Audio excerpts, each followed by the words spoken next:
Hi friends, നമുക്കിന്ന് ഒരു prawns നിർവ്വാണി ഉണ്ടാക്കാം. ഇപ്പോൾ വൈറലായിക്കൊണ്ടിരിക്കുന്നത് തന്നെയെന്നേ, നമുക്കുമൊന്ന് ട്രൈ ചെയ്ത് നോക്കാം.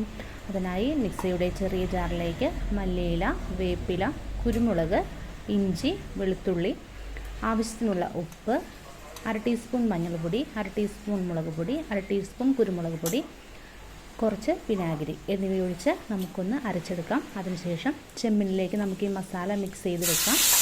അതിനുശേഷം ഒരു ഫ്രൈ പാൻ സ്റ്റൗവിൽ വെച്ച് അതിനകത്തേക്ക് വെളിച്ചെണ്ണ ഒഴിച്ച് ചെമ്മീൻ നമുക്ക് നല്ലതുപോലെ ഒന്ന് വറുത്തെടുക്കാം. അതിനുശേഷം അതൊന്ന് വെള്ളമൊക്കെ പറ്റി അതൊന്ന് കുറുകി വരുമ്പോൾ അതിനകത്തേക്ക് നല്ല കട്ടിയുള്ള തേങ്ങാപ്പാൽ ഒഴിച്ച് കൊടുക്കാം. അതൊന്ന് തിളച്ച് കുറുകി വരുമ്പോൾ നമുക്ക് സ്റ്റൗ ഓഫ് ചെയ്യാം. എല്ലാവരും ഒന്ന് ട്രൈ ചെയ്ത് നോക്കണേ. ഇത് കുറച്ച് ചെറിയ ചെമ്മീനാണ് എനിക്ക് കിട്ടിയത്, എന്നാലും സ്വാദിഷ്ടമായ കറിയാണെന്നേ. എല്ലാവരും ഒന്ന് ട്രൈ ചെയ്ത് നോക്കണേ.